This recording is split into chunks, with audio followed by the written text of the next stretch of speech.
அட்ட வீரட்டனம். அட்டம் என்பது தூய தமிழில் 8 ஸ்தலங்களில் சிறப்பு மிக்கவது. அவருடைய அனுகிரகத்தில் ஔவையாரால் பாடப்பட்டது. அந்தகாசுரனை சம்ஹாரம் பண்ண ஸ்தலத்துக்கு பக்கத்திலே காசி ராமேஸ்வரம் போன்ற புண்ணியமான ஸ்தலங்களில் சிறப்பு போய் இடத்திலே தியானத்துடைய வலிமையில் உருவான கபிலேஸ்வரர் சன்னதி. இந்த சன்னதியிலே தோஷங்கள் பரிவர்த்தனைகள் என்ன ஒரு வேண்டுதலாக இருந்தால் நிறைவேறக்கூடிய சாஸ்திரமான அனுகிரகமான யோகத்தை கொடுக்கக்கூடிய சிறப்பு மிக்க இடத்திலே வீட்டிருக்கக்கூடிய கபிலேஸ்வரர் திராணம். சிவபெருமானை அட்ட வீரட்டங்களுடைய அவரை நோக்கி வடக்கு நோக்கி தன்னுடைய தியானத்தை ஆரம்பித்து தியானத்தினுடைய வலிமையிலே உருவான சுயம்பு மிக்க கபிலேஸ்வரர் திராணம். உங்களுடைய அனுகிரகத்துக்கு என்ன ஒரு பிரார்த்தனையும் அனுகிரகமாக சிறப்பு மிக்க ஸ்தலங்களிலே இந்த நதிக்கரையிலே அமைந்திருக்கிறது. அதுக்கு அருகாமையில் இருக்கக்கூடிய அதுல்யநாதீஸ்வரர், அதுக்கு பக்கத்திலே இருக்கக்கூடிய லட்சுமி நரசிம்மர், மேற்க போனீங்கன்னா ஆதி திருவரங்கம்னு பெரிய ஒரு சிறு பெருமாள் இருக்காரு. இந்த கஷேத்திரங்களிலே நிறைய சன்னதிகள் நிறைந்த அனுகிரகமான யோகத்தை கொடுக்கக்கூடிய இந்த கஷேத்திரத்திலே இறைவனை பிரார்த்தனை பண்ணி அனுதினமும் உங்களுடைய ஆயுள் விருத்தியும் அத்தனை பரிவர்த்தனை தோஷ நிவர்த்திக்கு அனுகிரகமான யோகத்தை கொடுக்கக்கூடிய பகவானை சேவித்து உங்களுடைய தீர்க்காயுசை நல்லபடியாக வாழ உங்களுடைய பிரார்த்தனைகளை சன்னதியில் வந்து அனுகிரகம் பிரார்த்தனை பண்ணி உங்களுடைய வேண்டுதல்களை சிறப்புற நடத்தி வைக்கக்கூடிய அனுகிரகமான கபிலேஸ்வரர் வேண்டுமே என உங்களுடைய அன்போடு கேட்டுக்கொள்கிறேன். திருச்சிற்றம்பலம் திருச்சிற்றம்பலம் திருச்சிற்றம்பலம். சிவாய நம சிவாய நம.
வீரட்டேஸ்வரர் திருக்கோயில்.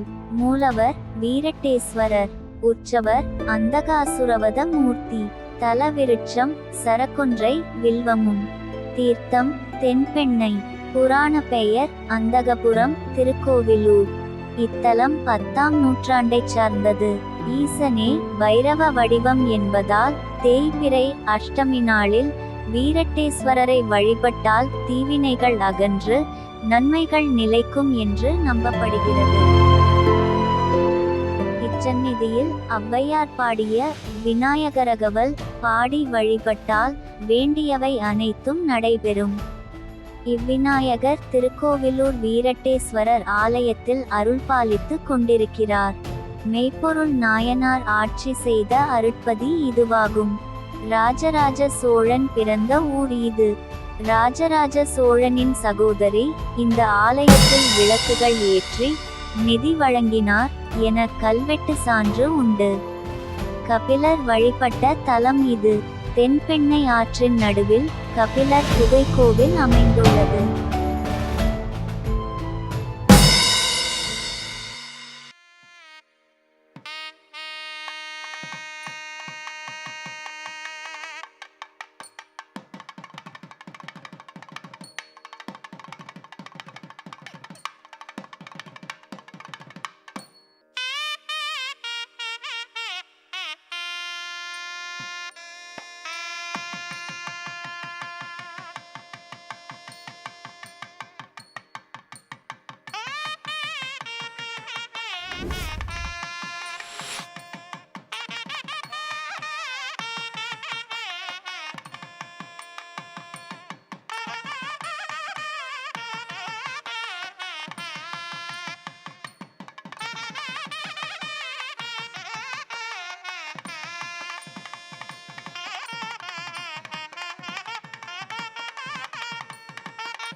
இக்கோயிலை பற்றி சில வரலாற்று கதைகள் உண்டு. பார்வதி சிவனின் இரு கண்களையும் விளையாட்டாக மூடியதால் இருள் சூழ்ந்தது. அந்த இருளே அசுரனாக மாறியது. அந்தகம் என்பது இருள் என்று பொருள். அந்தகனனுக்கும் சிவனுக்கும் இடையே போர் நடைபெற சிவனின் கையில் உள்ள கதையால் அந்தகனின் தலையில் அடிக்க இரத்தம் பீரிட்டு 8 திசையிலும் பூமியில் விழுகிறது. ஒவ்வொரு துளியிலிருந்தும் பல அசுரர்கள் வெளிப்பட காளிஸ்வரூபமான பார்வதி அந்தகனின் தலையில் வெளிப்படும் அசுரர்களை கைக்கொண்டு நிறுத்துகிறார். வெளிப்பட்ட இரத்தம் இரத்த கோடுகளாக 8 திசையிலும் குறுக்கும் நடுக்குமாக 8 8 64 சதுரங்களாக விழுகிறது. அந்த சதுரங்களை சிவனின் அருளால் 64 பைரவர்களை நிலைப்படுத்தி அசுரர்களை அழித்து தேவர்களுக்கு அனுகிரகம் செய்தார். வீட்டுக்கிரக பிரவேச காலங்களிலும் வீடு கட்டும் காலங்களிலும் செய்யும் வாஸ்து சாந்தி தோஷம் நிவர்த்தியாகும். இந்த 64 பைரவர்களுக்கு செய்யும் பூஜையே வாஸ்து பூஜை என்கிறார்கள். இவ்வாறு அசுரர்களை அழித்து நன்மையை நிலைநாட்டினார்.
பெரிய யானை விநாயகர் பற்றிய நம்பிக்கை.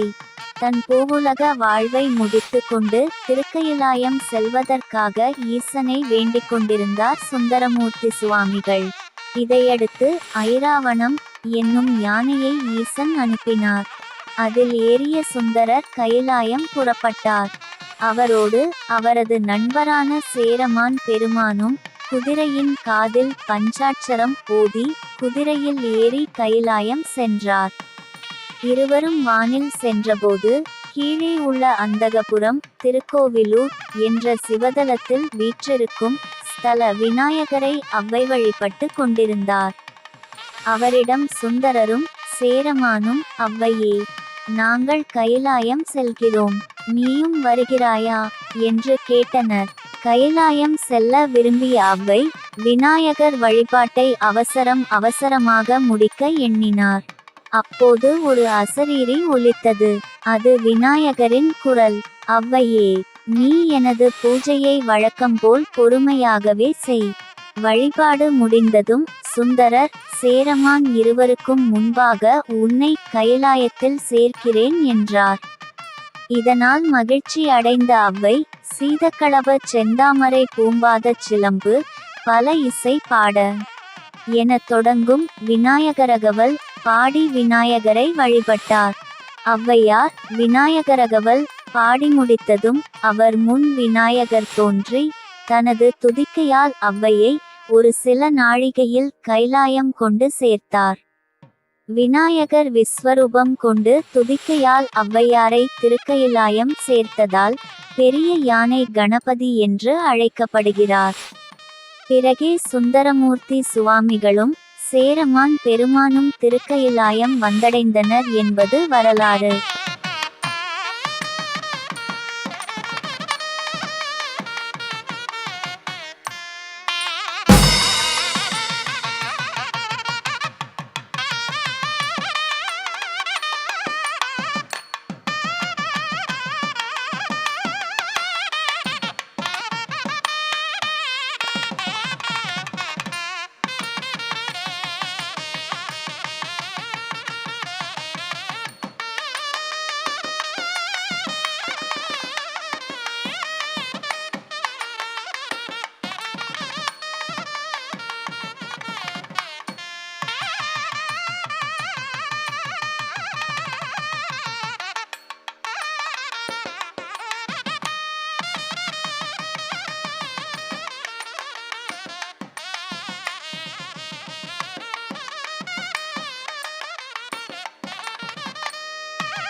ஈசனும் அம்பாளும் மேற்கு பார்த்த வண்ணம் அருள் பாலிக்கிறார்கள். இங்குள்ள விஷ்ணு துர்க்கையை ஞாயிறு மற்றும் செவ்வாய் வெள்ளி கிழமைகளில் வரும் ராகு காலங்களில் எலுமிச்சை பழ தீபம் ஏற்றி வழிபட்டால் திருமண மற்றும் சுப காரிய தடங்கல்கள் அகலும். வறுமை அகன்று வசந்தம் நிலைக்கும். பிணி நீங்கி வளங்கள் நம்மை வந்து சேரும். தீவினைகள் அண்டாது. துர்கா சப்த ஸ்லோகி என்ற ஸ்தோத்திரத்தை ராகுகால வேளைகளில் படித்து வழிபட்டால் விரைவில் பலன் கிடைக்கும். திருஞான சம்பந்தர் திருநாவுக்கரசரின் பாடல் பெற்ற தலம். சப்த கன்னிகளும் 64 வித பைரவர்களும் தோன்றிய தலம். பைரவ உபாசகர்களுக்கு முதன்மையான கோவில் இது என பல்வேறு சிறப்பம்சங்களை தன்னகத்தே கொண்டுள்ளது இந்த ஆலயம். இத்தலத்தில் ஈசனே வைரவ வடிவம் என்பதால் தேய்பிறை அஷ்டமி நாளில் வீரட்டேஸ்வரரை வழிபட்டால் தீவினைகள் அகன்று நன்மைகள் சேரும்.